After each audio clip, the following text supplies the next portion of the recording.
Bien, hemos estado estudiando en el programa dominical de los domingos el Evangelio de Jesucristo. Estuvimos viendo las características del Evangelio de Jesucristo. Antes estuvimos viendo el Evangelio subjetivo, que es un Evangelio que ha sido, no es que haya otro, dice el apóstol Pablo en Gálatas, sino que hay algunos que han cambiado el Evangelio, han adulterado el Evangelio. Y es importante, ¿verdad?, reconocer las diferentes características del Evangelio de Jesucristo al Evangelio que se predica hoy. Yo escucho cuando hacen esos cultos públicos como que estuviera una barata vendiendo ahí. Como cuando pasa el carretón de la chatarra, que dice, le compramos baterías de carro, le compramos hierro, la silla, lo que no ocupe. Ya por último dicen, le compramos los chunches viejos y aquí todo lo que tenga le compramos. Así anuncian el Evangelio de Jesucristo cuando comienzan y dicen, si tienes problemas, ven Jesucristo, te los va a solucionar. Si estás pasando por alguna crisis, ven Jesucristo, te lo va a solucionar. Si tienes problemas financieros, ven Jesucristo, te lo va a solucionar. Si te dejó el marido, ven Jesucristo, te lo va a traer de regreso. Jesucristo, hemos venido diciendo, no fue esa la misión que trajo, ni a la misión que Dios le mandó a esta tierra. La misión de Jesucristo era venir a buscar y a salvar lo que se había perdido. Y el Evangelio de Jesucristo, dijimos, consiste en la muerte, sepultura y resurrección de Jesucristo, que es lo que nos da perdón, salvación y vida eterna.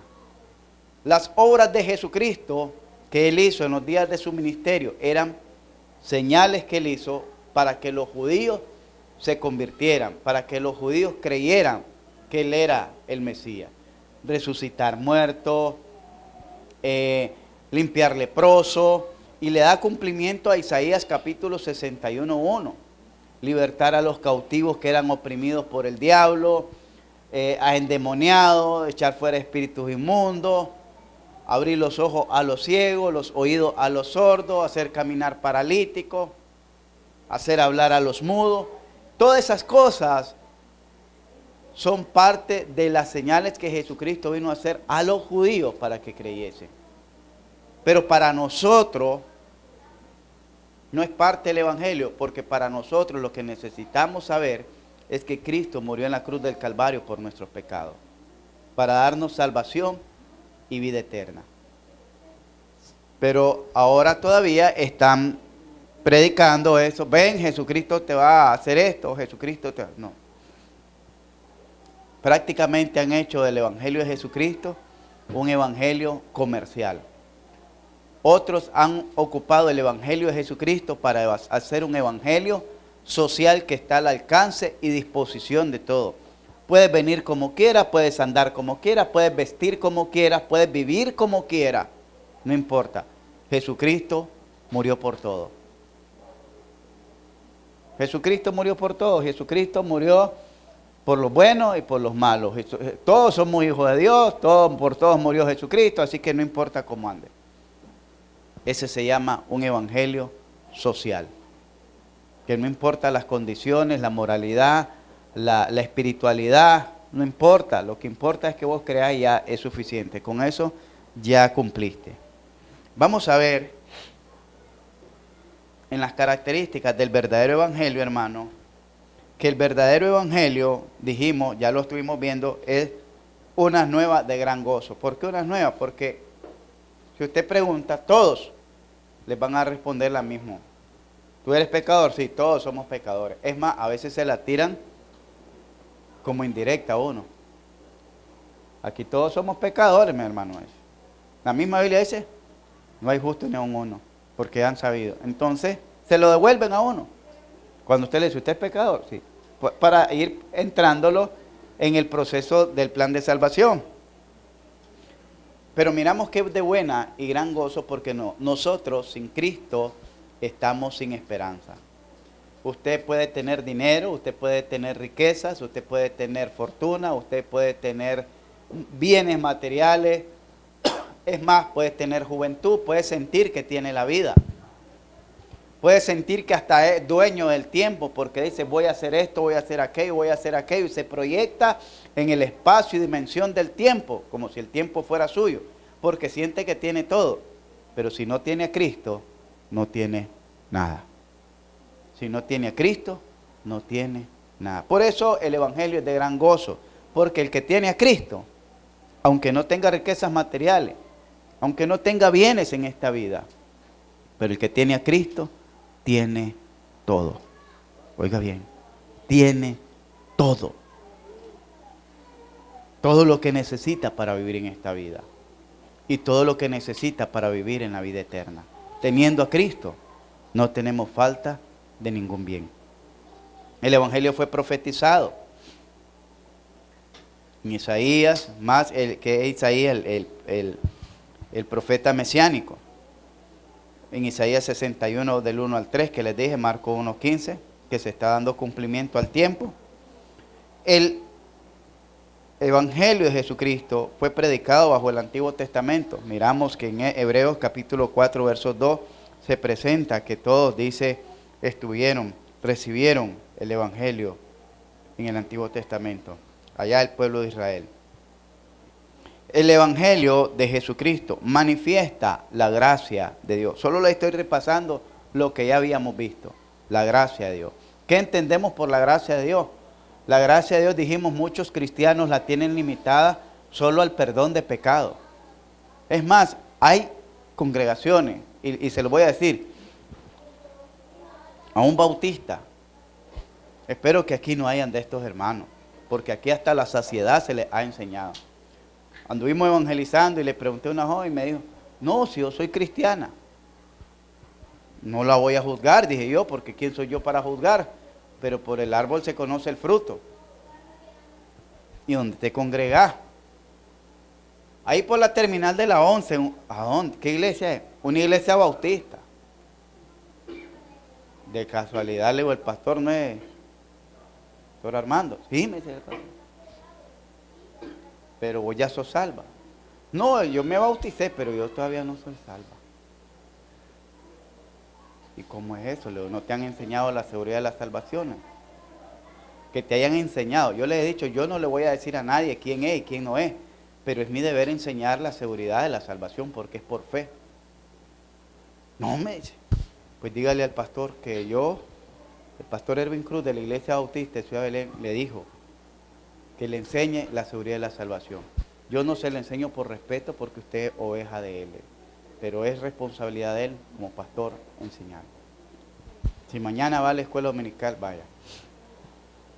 A veces, hermano, y tal vez no es culpa del pastor, pero de aquí debe haber algún líder de sector. Y aquí, hermanos, ha sido nuestro trabajo incansable de enseñarle las doctrinas bíblicas de la salvación. En la escuela dominical, todo el año pasado se pasó enseñando, desde los niños de chinear hasta los adolescentes o jóvenes, prejóvenes, las doctrinas de la salvación. Todo el año pasado. Y si no fue suficiente las prédicas y la enseñanza de la escuela dominical, no sé qué más puedan esperar recibir para entender algo tan sencillo, que Cristo murió por nuestros pecados para darnos salvación y vida eterna. Y que de la manera que podemos recibir esa gracia es arrepintiéndonos de nuestros pecados y entregando nuestra vida en las manos del Señor. El Evangelio de la gracia no se limita solo al perdón de pecado, nos da salvación. Pero no solo nos da la salvación, nos da la salvación, es ser libre de la condenación, sino que también nos da la vida eterna. Pero la gracia no se limita solo a darnos la vida eterna, porque dice que el que cree tiene la vida, el que no cree no tiene la vida. Entonces, desde que usted cree en esta tierra, según San Juan capítulo 3, verso 18, si usted cree, es salvo. Si no cree, es condenado. Entonces, desde el momento que usted cree, recibe por fe el regalo de la vida eterna. Si no cree, recibe por incredulidad la condenación eterna. Pero no está limitada hasta ahí la gracia de Dios, sino que dice que con Cristo nos dio toda la herencia que tiene Cristo en el cielo, también cada uno de nosotros la tenemos. Tenemos acceso al Padre, que antes no lo teníamos. Tenemos comunión con el Espíritu Santo, que antes no lo teníamos. Tenemos bendiciones de parte de Dios cuando oramos y le pedimos. Y trabajamos y servimos para Él. La gracia de Dios no está limitada entonces solo o únicamente al perdón de pecados. Trasciende más allá de nuestro entendimiento. Trasciende más allá de nuestro razonamiento. Por eso decía el apóstol que inescrutables son los caminos del Señor. Quiere decir, a veces no tenemos ni palabras con que expresar la inmensidad, las dimensiones de la gracia de Dios. El verdadero evangelio es el conocimiento de la gloria de Dios. El verdadero evangelio es el conocimiento de la gloria de Dios. Eso lo pudimos ver en 2 Corintios 4:4 y hasta el versículo 6. El evangelio es el conocimiento de la gloria de Dios. A través del evangelio es que nosotros conocemos la gloria de Dios. La gloria de Dios no es únicamente ver un cuerpo iluminado, transfigurado, como lo miró Pedro, como lo miró Juan, como lo miró Jacobo cuando el Señor se transfiguró. Y después miraron a tres, dice que está Elías y Moisés con el Señor Jesús. O cuando miró la gloria de Cristo, el apóstol Pablo cuando iba camino a Damasco y era tan brillante aquella luz que hasta lo dejó ciego. En eso no se limita la gloria de Dios. La gloria de Dios la podemos ver también en las vidas transformadas, en las vidas regeneradas, cosas que el hombre no pudo hacer, cosas que el hombre por sí mismo no pudo alcanzar. Un alcohólico batalló por años y no pudo con el vicio. Un drogadicto, un mentiroso, un chismoso, un malicioso, no pudo batallar por años. Pero cuando rindió su vida a Jesucristo, Arlen pudo experimentar el nuevo nacimiento. Pudo experimentar el nuevo nacimiento. Y comenzó a amar aquello que un día tal vez odiaba o rechazaba. ¿Cómo es eso? Sencillamente comenzó a amar el servir a Dios. Yo les digo, cuando yo era un mocoso de 14, 15 años, llegué hasta los 18 por ahí sirviendo al ejército. Se me había enseñado a persignarme en el nombre de Engel, de Lenin, de Sandino, de Carlos, en nombre de Engel, Lenin, Carlos, Sandino y Fonseca, los 5. Así se me había enseñado a persignarme. Se me había enseñado que Jesucristo, teníamos que creer en Jesús, porque Jesús fue un revolucionario que luchó contra el imperialismo, el imperio Roma, y que Jesús luchó por los oprimidos, por el pueblo, para darles liberación. Esa fue la filosofía que me enseñaron a creer de Jesús. Y yo no creía, hermanos, en las iglesias, yo no creía en el evangelio. Pero ahora amo la iglesia y amo el evangelio. Y eso esa transformación solo la puede hacer Dios. Cosas que antes rechazábamos. No sé cuántos de ustedes en algún tiempo antes de su conversión se burlaron de algún creyente. ¿Cuántos criticaron a algún cristiano? ¿Ves? Y es cristiano. ¿Ves? Y carga la Biblia. ¿Ves? Cosas que aborrecíamos, que rechazábamos, hasta que odiábamos. Yo, ¿cómo no hablaba de los pastores? Que eran aquí, que eran allá, y miren dónde estoy yo. Sí, pero cosas que odiábamos, ahora las amamos. Y cosas que amábamos, ahora las rechazamos, las repudiamos y las odiamos. Y una de ellas debe ser, usted debe de odiar el pecado. Odiarlo porque es su mayor enemigo, el pecado. El pecado lo va a destruir, lo va a engañar y lo va a destruir. Cosas que rechazaba, invitaciones. Antes usted andaba esperando que lo invitaran y si no lo invitaran se iba colado a aquella fiesta. Ahora las rechaza, no puedo, tengo un compromiso en la iglesia, además no es mi ambiente. Invitaciones a fiestas, a actividades, a las corridas de toros, a los Santo Domingo y todas esas cosas. Que antes uno las amaba, las purísimas, todas esas tradiciones, esas fiestas. Ahora usted las rechaza. Ahora usted puede odiar el pecado, que antes amaba el pecado. Antes, ¿sabe qué decía cuando fumaba? El dormilón. No me puedo dormir sin el dormilón. Un cigarro. Yo fumaba. Ahora no. Gracias al Señor que me liberó de ello. Y el mañanero, un cigarro. Con eso me enjuagaba la tapa yo. Con un cigarro. Y con eso me acostaba, con un cigarro. Cuando bebía, me gustaba hasta, como dicen, hasta sentirme fundido. Ahora yo amo eso, no, hermano.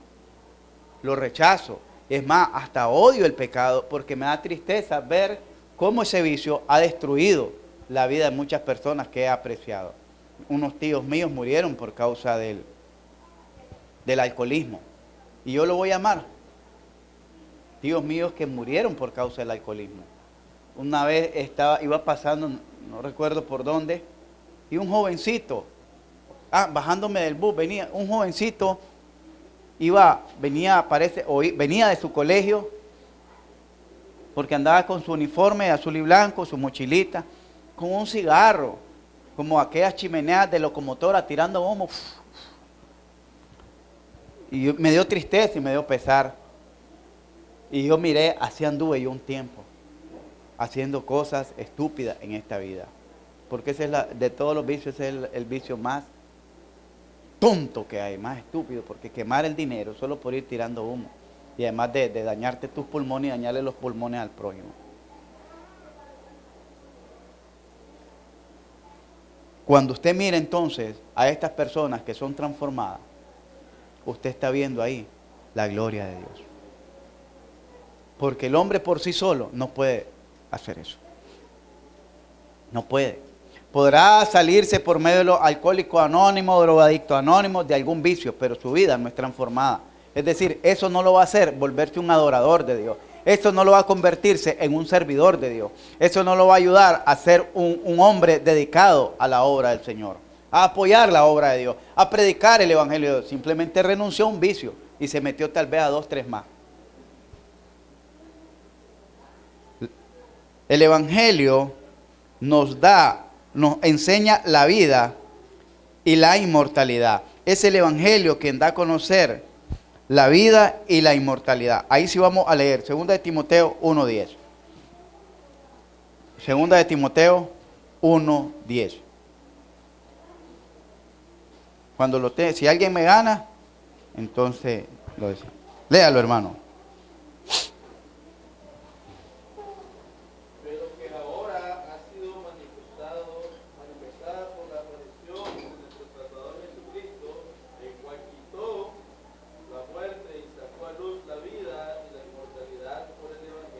Amén. Dice, pero que ahora que ha sido manifestado por la aparición de nuestro Señor Jesucristo, el cual quitó la muerte y sacó, ¿qué cosa?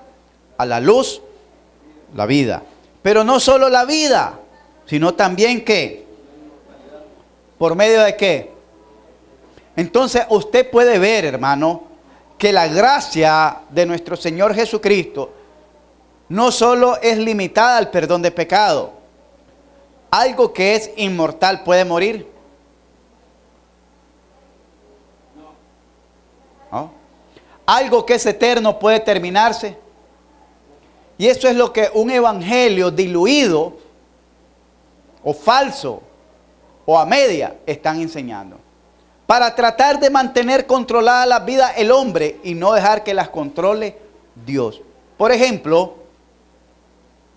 yo les pudiese enseñar que usted puede perder su salvación. Y agarro 2, 3, 4 versículos bíblicos porque la Biblia no enseña de manera literal que el hombre pierde la salvación. Al contrario, sí enseña literalmente que el hombre recibe la vida eterna por medio de la fe, en cuanto cree.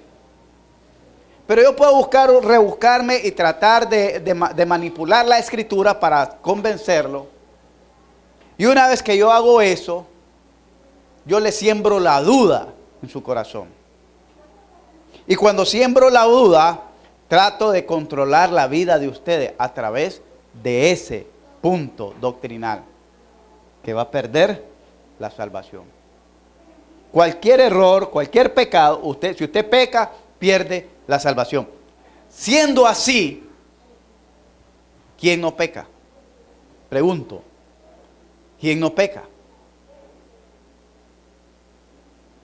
¿Hay alguien que no peque? Entonces, ¿cómo se relacionaría la salvación? Bueno, pequé, me arrepentí, me dio la salvación. Volví a pecar, me la volvió a quitar. Ayer pequé, me arrepentí en la noche, me dio la salvación cuando me dormí. Hoy, al despertar, tuve unos sueños que me perturbaron, o me levanté peleando, o ofendiendo, perdí la salvación. Me arrepentí, me volvió a dar la salvación. Entonces, ¿cuántos conocen los yoyos? ¿Han jugado yoyo? Sube y baja. Así está la salvación. Así Dios está jugando yoyo con la salvación con cada uno de nosotros. Te la doy, te la quito, te la doy, te la quito, te la doy, te la quito, te la doy, te la quito. Si a cada instante estamos pecando, no se trata de eso. Es que hay pecados, me dicen, que son de muerte, hay pecados que no son de muerte. Cuando dice eso, Juan no está refiriéndose a los pecados, porque delante de Dios todo es pecado. Ahí dice que la paga del pecado es muerte, no dice cuál es pecado. Mentir, uno de ellos, mentir. Cuando miente, entonces pierde la salvación. Airarse, pierde la salvación. Chismear, pierde la salvación. No le dio el vuelto al marido, pierde la salvación. Amén. No, y es que si fuesen esas condiciones, no, es que hay pecados que por los cuales se pierde. La Biblia no enseña eso, pero sí yo lo puedo utilizar para manipular y querer controlar a la audiencia. Pero yo no tengo por qué controlarlos, quien nos tiene que controlar es el Espíritu de Dios. Es el Espíritu de Dios el que nos guía a toda verdad, el Espíritu de Dios el que nos está redarguyendo, el Espíritu de Dios el que nos está enseñando, el Espíritu de Dios el que nos está consolando, el Espíritu de Dios el que está intercediendo. Yo no, yo solo soy un instrumento del Señor para apacentar la grey, pero no para controlar a la grey. ¿Estamos entendiendo, hermano? Entonces, dice que por el Evangelio, la vida y la inmortalidad son sacadas a la luz por el Evangelio. Cuando yo me doy cuenta que puedo recibir la vida eterna, cuando escucho la predicación del Evangelio. ¡Wow! Puedo recibir la vida eterna. Ya no tengo miedo a morir. Pero hay muchos cristianos que les da miedo morir. Hay muchos cristianos que todavía les da miedo pasar por un cementerio y que un muerto saque la mano y le agarre la pata. Hay muchos cristianos que les da miedo salir a medianoche a un patio. ¿Por qué? Porque todavía no han sido libres. Pero dice que la vida y la inmortalidad son sacadas a la luz por el Evangelio. Usted recibe la vida eterna desde el momento en que creyó en Jesucristo, se arrepintió de sus pecados y entregó su vida a Él. Entonces recibe la vida eterna. Y al recibir la vida eterna, está recibiendo la inmortalidad de su vida. Entonces, usted puede andar con confianza en esta vida. Yo estoy seguro que mi profesión de fe fue firme, fue sincera, fue honesta con Dios. Cuando digo fue firme, es que no ando vacilando. No, yo dije que, porque así me han salido muchos, yo repetí la oración que me dijeron que repitiera, pero yo no he hecho compromiso porque eso es serio. Yo hice lo que el pastor dijo, el predicador dijo, pero yo, nada que ver. No, la decisión fue firme. Sin vacilación, con convicción, con seguridad. con firmeza.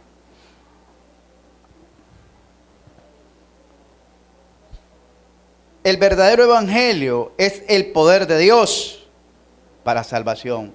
Ustedes ya conocen ese versículo. ¿Me lo pueden decir alguien de memoria?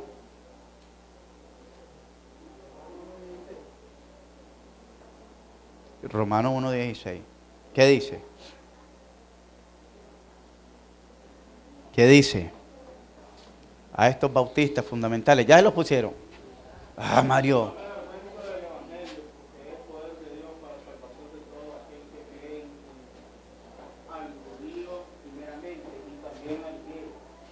Porque no me avergüenzo, pero aquí a algunos les da pena salir a evangelizar y que los miren evangelizar. ¿Saben por qué? Porque cuando van evangelizando, van con una corona de luz y dos alas en la espalda, malos jóvenes, y con la Biblia, mirando si no los reconoce el camañeque de la escuela con el que arma el relajo. O esperando no toparme con la vecina que peleé. Iba a decir, ve, para que no me... Ajá, no me quieres predicar a mí, como me predicaste ayer en la tarde. No me quieres enseñar los versos que me dijiste ayer, que eran alejandrinos. O porque la conciencia les redarguye y les dice, ¿de qué va a hablar? De algo que no viví, que ni vos mismo crees. Entonces, hermano, pero déjeme decirle que no son sus palabras las que van a transformar la vida. Usted tiene que predicar. Así se haya peleado con el vecino, tiene que ir a predicar. Porque es una responsabilidad con Dios. ¿Sabe por qué? Porque quizás usted se va a encontrar a su vecina, pero también se puede encontrar a un alma necesitada de esas palabras. O quizás al encontrarse con su vecina, eso le va a ayudar a entender que necesita cambiar su modelo de vida cristiano. La palabra cuando dice es poder, es dinamitus en el griego, que quiere decir potencia, explosión, potencia de Dios. No es cualquier cosa, es una potencia tan grande, el evangelio, que puede transformar toda una comunidad, toda una sociedad, toda una nación, puede transformar el evangelio. Y ha sido tan grande como potencia que ha trascendido la frontera, ha trascendido los océanos, porque el evangelio comenzó allá en el oriente y ahora está casi el 80% del planeta está cubierto del evangelio de Jesucristo. No de los bautistas, no, del evangelio de Jesucristo. Sea de una manera, sea de otra manera, sea por los católicos, sea por otro, no importa. Pablo dijo en Filipenses capítulo 3, unos predican a Cristo de una manera, otros de otra manera, pero de una u otra forma Cristo es predicado. El evangelio, poder de Dios para transformar una nación. Creo que era en los años 600, 700, si no mal recuerdo. Toda la nación de Inglaterra fue transformada, hasta el gobierno, por el poder del evangelio. Y ahí es donde comenzaron a salir las misiones. Creo que fue en el año 600, 700. Inglaterra comenzó a crecer como potencia nuevamente, porque en ese entonces, el año 500 y el 600 todavía estaban dominados por los españoles. Entonces sí, es un poder, una potencia. No es una filosofía, no es una religión, ni pertenece a ninguna religión. Es el poder de Dios que utiliza para transformar el corazón incrédulo en creyente, el corazón corrupto, vil y pecador, en un corazón limpio, puro y santo para su gloria. Por eso es poder, por eso es una potencia. Primera de Corintios 1:18. Dice así.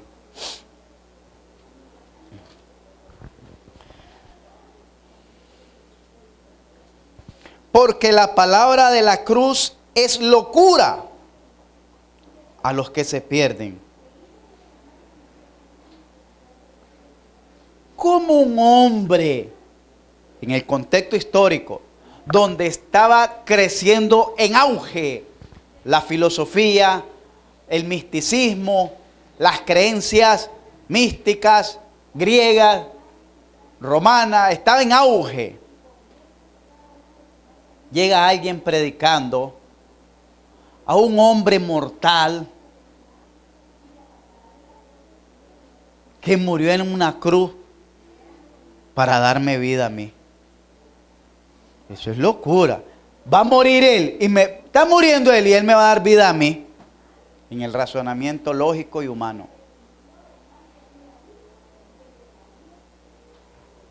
Fue sepultado él y me va a dar resurrección a mí. ¿Cómo? ¿Cómo me va a dar vida eterna a mí? ¿Cómo es que ese hombre en la cruz del Calvario, que fue crucificado, va a venir a liberarnos del pecado? ¿Cómo? Si ya está muerto. Si no pudo hacer nada ante la mano de Poncio Pilato, ¿cómo?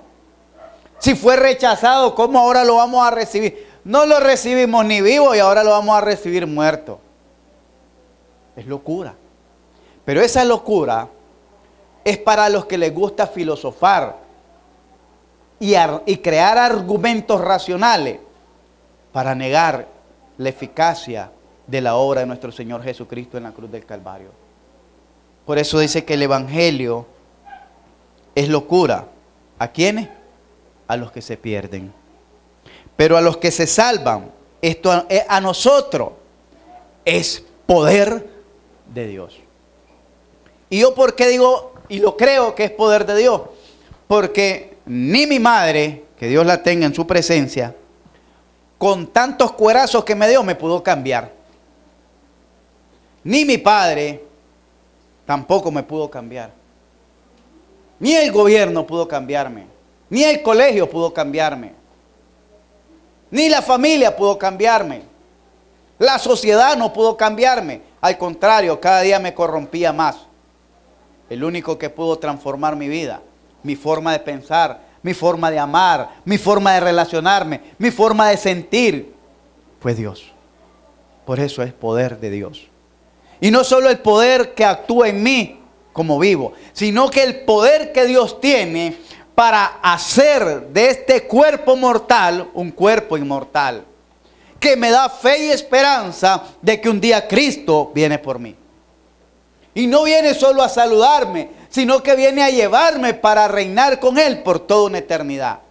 Eso solo lo puede hacer el Evangelio de Jesucristo, porque es poder de Dios para salvación.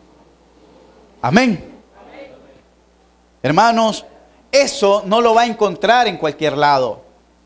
Usted va a encontrar fábula, va a encontrar que Jesús hizo esto, que hizo aquello, que hizo. Pero son cosas que cualquier profeta pudo haber hecho. Yo les decía, muchos profetas hicieron cosas maravillosas, aún los apóstoles. Pedro con la sombra, dice, al menos si caía la sombra y pasaba por donde estaba un enfermo, su sombra, con eso era suficiente para sanarlo. Ponían trapitos la gente o paños para que al menos donde cayera la sombra, con la sombra de Pedro, dice, pudiera sanarlo. Entonces imagínese clase de unción. Jesús no hizo eso con su sombra. Entonces la gloria del Evangelio, el poder del Evangelio, no estaba en las obras que hizo Jesús como hombre, sino que estaba en la obra que hizo como Hijo de Dios en la cruz del Calvario. Ahí consiste todo el poder del Evangelio de Jesucristo. Ahí sacó a la luz la vida a través de la muerte de Jesucristo. A través de su sepultura sacó el poder de la resurrección, pero en Jesucristo, para darnos ahora a nosotros fe y esperanza. Amén. El Evangelio de Jesucristo no es un evangelio que causa vergüenza. Usted no tiene que avergonzarse de llamarse hijo de Dios. Usted no tiene que avergonzarse de llamarse santo. Aunque la gente tenga un concepto erróneo de lo que significa la palabra santo. Porque creen que santo es los muñecos que están en un altar. O creen que santo es algo inmaculado. Y no, la palabra santo quiere decir apartado, separado, dedicado. Y usted ha sido apartado. No porque usted se haya apartado, sino porque Cristo lo apartó del mundo. Cuando lo redimió, lo sacó del mundo y lo trasladó al reino de su amado Hijo. Fue Cristo quien me apartó. Así que fue Cristo quien me hizo santo. Yo no me hice santo. Él me salvó para que yo fuera santo. Para ahora yo practicar la santidad. Es un evangelio glorioso. 2 Corintios 4:4. Vamos a ver qué nos enseña la palabra. No tiene por qué avergonzarse, hermana o hermano, de llamarse hijo de Dios, de llamarse santo, de llamarse un escogido por Dios. Al contrario, si usted siente que Dios lo escogió, llámese dichoso, que Dios lo sacó de este mundo corrupto y pecador. Dice, vamos a ver el 3, pero si nuestro evangelio, hablando el apóstol Pablo acerca del evangelio que él predicaba, en relación a lo que predicaban los falsos apóstoles, o los falsos religiosos, falsos maestros que se levantaron en tiempos. Mire, esto no es de ahorita, eso es desde que estaba la iglesia primitiva. Como miraron que había algo, como dice cuando estaba Felipe. Comenzó Felipe su ministerio en Samaria. Había un hombre, dice, que hacía artes de magia y con eso tenía engañado al pueblo. Y después se convierte ese hombre y se bautiza. Y ahí andaba detrás de Felipe y miraba que Felipe, por ponerle la mano, ya la gente recibía el Espíritu Santo. Y le dice a los apóstoles, dame de eso para que yo también pueda darle el Espíritu Santo. Y aquí tengo, tomá una. Y Pedro le dijo, perezca tu dinero contigo, porque el poder de Dios no se obtiene por dinero. Recuerdo que una vez un predicador dijo de eso, enseñó sobre eso. Dijo que por lo menos ese hombre quería pagar por tener la unción del Espíritu Santo, hablando del Evangelio de la prosperidad. Y aquí hay gente, dice, que no quiere ni ofrendar ni diezmar y quiere tener la unción. Por la unción se paga, dice. Pero miramos aquí, hermanos, que dice, pero si nuestro Evangelio está encubierto, ¿entre quiénes está encubierto? Entre los que se pierden, en los cuales el Dios de este siglo, hablando de Satanás, cegó el entendimiento de los incrédulos para que no le resplandezca la luz del evangelio de la gloria de Cristo, el cual es la imagen de Dios. Porque no nos predicamos a nosotros mismos, sino ¿a quién? A Jesucristo como Señor y a nosotros como vuestros siervos por amor de Jesús. Hermanos, el evangelio es glorioso. No es algo de qué avergonzarse, no es algo de qué tener afrenta. Es más, usted debería de sentirse dichoso. Le llama la Biblia bienaventurado de tener la palabra de Dios en sus manos. Pero más bienaventurado es de tener la palabra de Dios habitando en su corazón. Porque mucha gente tiene Biblia, pero la tiene en una mesa, en un armario, en un mueble. Pero no, ni en su mente, ni en su corazón. Y de poco le aprovecha. Porque la palabra de Dios no es para mantenerla como un libro más en una biblioteca. Es para que la practiquemos todos los días. El evangelio es glorioso. No se avergüence del evangelio. No se avergüence de llamarse hijo de Dios. No se avergüence de llamarse un santo del Señor. A menos que ande llevando una vida descarriada. Se avergonzaría, pero se avergonzaría por todo lo que ha abandonado, por todo lo que ha despreciado, por todo a lo que ha renunciado. Pero ¿sabe qué? El Señor dijo que hay gozo en el cielo cuando un pecador se vuelve a su Dios y se arrepiente. Habla de una oveja perdida, no de un cabro, no de un perro, no de un chancho. Porque el chancho se vuelve a su cieno y el perro se vuelve a su vómito y el cabro anda de arriba abajo. Habla de una oveja. El Señor vino a buscar y a salvar lo que se había perdido. ¿Y sabe que una oveja descarriada corre peligro? Corre peligro de ser despedazada por cualquier fiera del campo. Por cualquier fiera, hasta un gato. Estaban diciendo allá unas familias en Tecolostote, un perro se estaba comiendo los peligüey. Un perro. Un gato puede comerse, un gato de esos monteses grandes se puede comer. Porque estas animalitas, las ovejas, son inocentes, son inofensivas, no se van a defender. Es más, si las agreden, solo se acurrucan las pobres. No pueden ni correr como una gacela, se quedan ahí.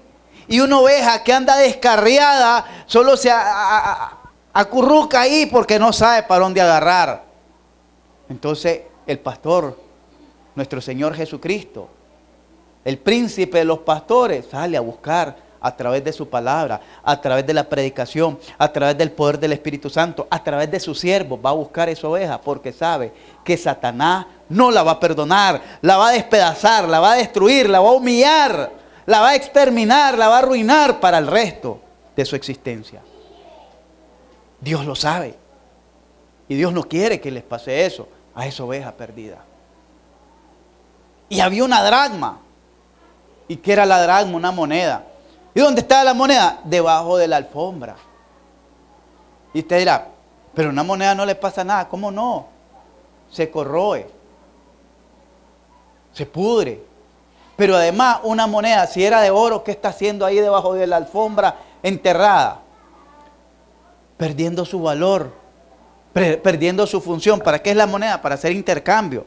Y la moneda tiene un valor como el billete. Es lo mismo, vale lo mismo o compra lo mismo con una moneda de a Córdoba que de a 5 Córdoba.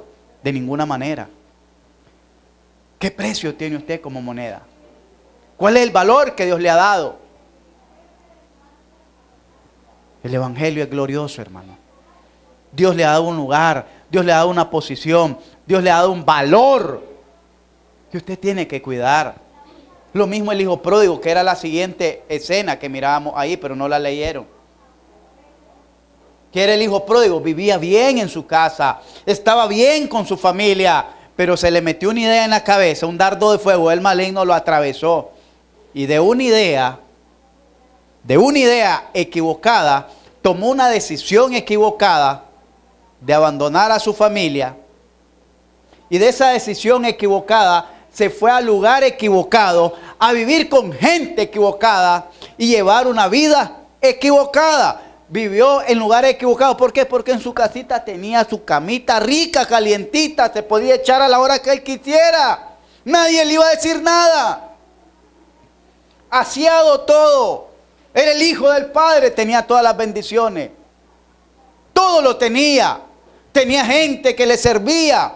Pero después se fue a vivir de la decisión equivocada de irse, dice, a malgastar su vida y llevar una vida perdida, con prostitutas, derrochando su dinero, malgastando el dinero, las bendiciones que Dios le había dado, eso representa el dinero. Ya cuando tenemos una vida saludable, ya cuando tenemos una vida recuperada, ya cuando podemos vestirnos bien, ya nos parece que nos ganamos el reino de este mundo. Y ya comenzamos a llevar una vida desperdiciada, derrochada. Ya se nos olvida, ya no nos da tiempo para venir al culto porque se lo dedicamos más a los compromisos de este mundo. ¿Por qué? Porque yo tengo derecho.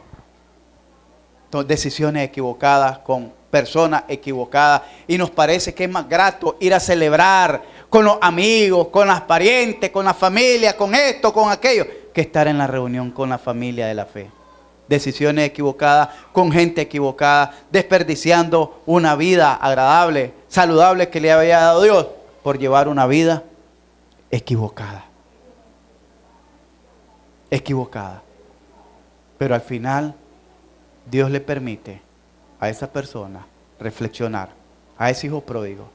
Y el padre, ¿qué hace el padre? ¿Lo rechaza? ¿Lo tira a la calle? Lo recibe con los brazos abiertos. Yo me imagino a aquel padre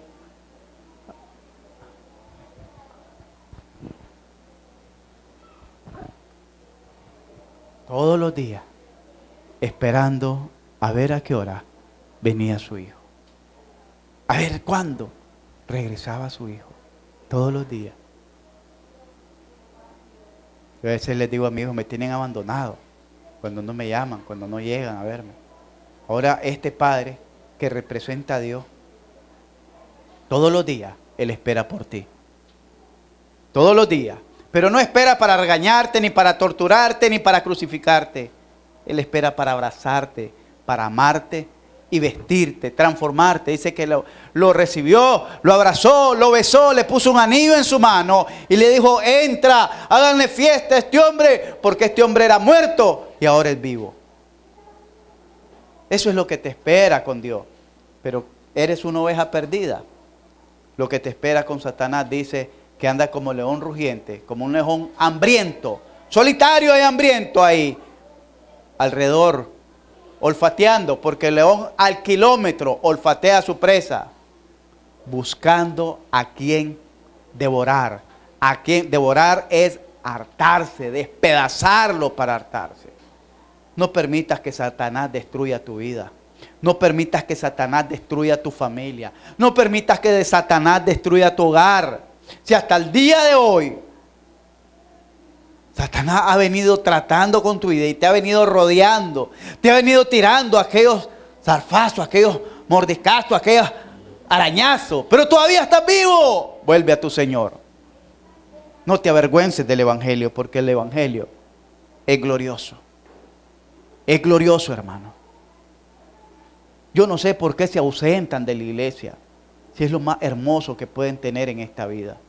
Los días de oración son los días que tienen para orar y platicar con Dios. Ya cuando se mueran, hermanos, ya no hay oración. Ya cuando se mueran ya no hay culto. Ya no hay lectura bíblica. Ya no hay para qué predicarle a un muerto. Ya no, en esta vida, mientras tenemos esta vida. Algo interesante que enseñaba el pastor, una ¿cómo le llaman? Una moraleja, algo, una anécdota acerca del tiempo. Que cree la gente que tiene el dominio del tiempo y todo lo dejan para mañana. Hoy no voy a ir al culto, voy a ir el domingo, me espera el domingo. Yo, pastor, hoy jueves no. ¿Quién le garantiza a usted que tiene hasta el domingo? ¿O quién le garantiza que del jueves o del martes o del domingo anterior hasta el otro domingo va a vivir bajo la bendición y que Satanás no va a atacar a su hijo, a su hija, a su nieto, a su nieta, a su familia, a su marido, a su esposo, lo que sea? No los va a atacar con pleito, con divisiones, con insultos, con ofensa. Hay gente que se ha acostado en paz y terminan en pleito, amanecen en pleito en las cárceles. Hay gente que se ha acostado en paz y amanecen en un ataúd muerto o en una cama en el cementerio. ¿Quién le garantiza que a usted no le puede pasar lo mismo? ¿Por qué? Porque creemos que nosotros administramos el tiempo. Y ese es el peor engaño que tenemos. Al contrario, la Biblia nos dice, aprovecha el tiempo, porque los días son peligrosos. Amén. Para ir terminando, el Evangelio es eterno, hermano. El Evangelio es eterno. Lo que se les predicó, ¿quién fue que predicó?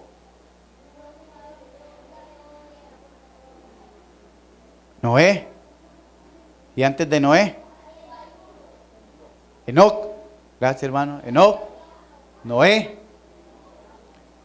También se dice que predicó Set cuando comenzaron, porque dice que con el tercer hijo de Abraham se comenzó a invocar el nombre de Dios.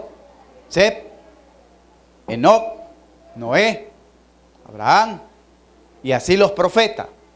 Es lo mismo que se predica hoy en día. Porque como decía el sabio Salomón, el fin de todo predicador es este: teme a Dios y apártate del mal. ¿Por qué no nos apartamos del mal? Porque no tenemos temor de Dios. El Evangelio es eterno. Y se ha predicado por miles de años y se seguirá predicando. Porque en el cielo, y si es eterno, tiene que estar en el cielo. Sí, el Evangelio eterno de Dios. Porque allá también le vamos a adorar al Señor. No vamos a andar predicando puerta a puerta en las mansiones celestiales, pero vamos a vivir por causa de la predicación. Primera de Pedro 1:25 y ahí terminamos, hermano. Primera de Pedro 1:25.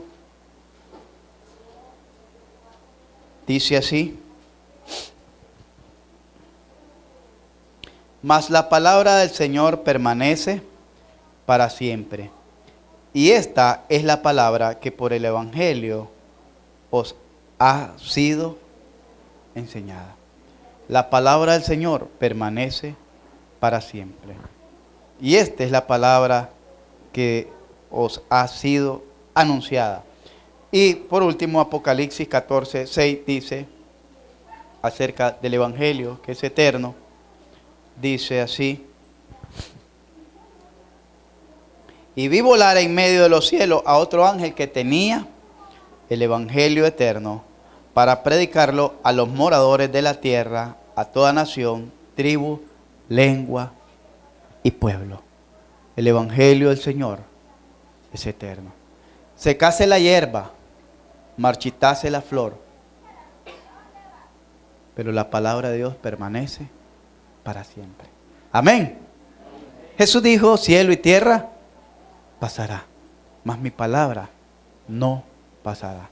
Ya más de 2000 años y todavía nos deleitamos, nos edificamos y somos transformados por las palabras de nuestro Señor Jesucristo. Pongámonos en pie, vamos a orar.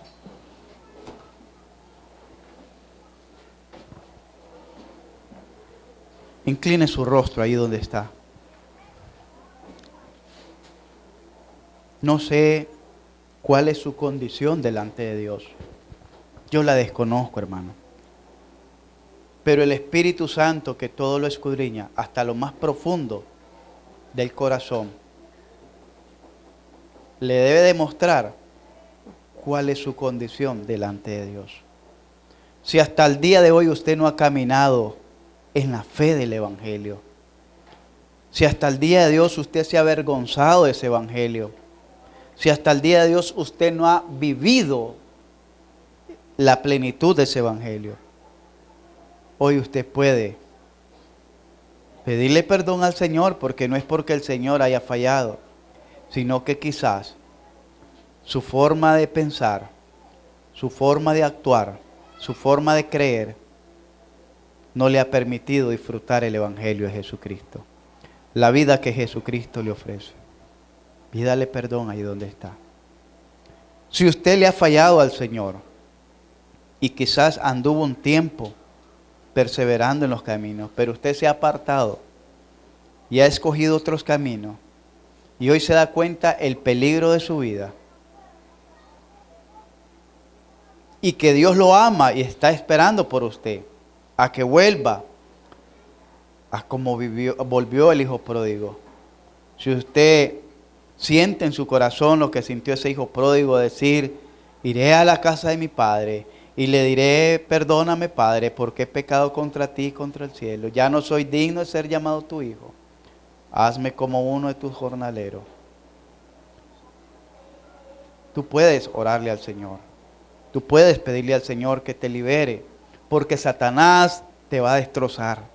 Satanás no te va a perdonar. Dios sí te puede perdonar, pero Satanás no. Dios te puede restaurar, Satanás no te va a restaurar, te va a despedazar, te va a destruir, te va a arruinar tu vida, tu futuro. No permitas que Satanás destruya toda esa obra maravillosa que Dios ha hecho en tu vida. Puedes pedirle perdón ahí donde estás al Señor. Arrepiéntete de esas malas decisiones que tomaste, de esas decisiones equivocadas, de esas acciones equivocadas, de esa vida equivocada que llevabas. Arrepiéntete, pídele perdón al Señor. Si hay alguien que en esta noche dice: pastor, yo quiero entregar mi vida al Señor, pero no sé cómo hacerlo. Yo quiero restaurar mi vida con el Señor, pero no sé cómo hacerlo. Al final del servicio lo podemos ver. Al final del servicio lo podemos ver. Usted se me puede acercar a mí o pueda acercarse a un diácono, hermano Mario, hermano Kene, hermano Rieder, y le vamos a ayudar a orientarlo cómo puede hacer usted para volverse a su Señor. Padre, te pido en esta noche que seas tú, Señor, glorificándote. Que seas tú, Padre mío, teniendo misericordia, Señor, de David. Que tengas misericordia, Señor, de él y de su familia. Porque él está en una edad que ya comprende y razona y entiende las cosas que son buenas y que son malas. Te pido que sea tu misericordia alcanzándolo, Señor, a él. Te pido, Señor, que seas tú alcanzando en esta noche y dando convicción de pecado y arrepentimiento a todos aquellos, sea dama o caballero, que quieran entregar su vida delante de ti. Te ruego, Señor, que seas tú perfeccionando tu obra y alcanzando a aquellos que viniste a buscar, alcanzando a aquellos por los cuales tú viniste a morir en la cruz del Calvario. En el nombre de Jesucristo y para gloria tuya te lo pido.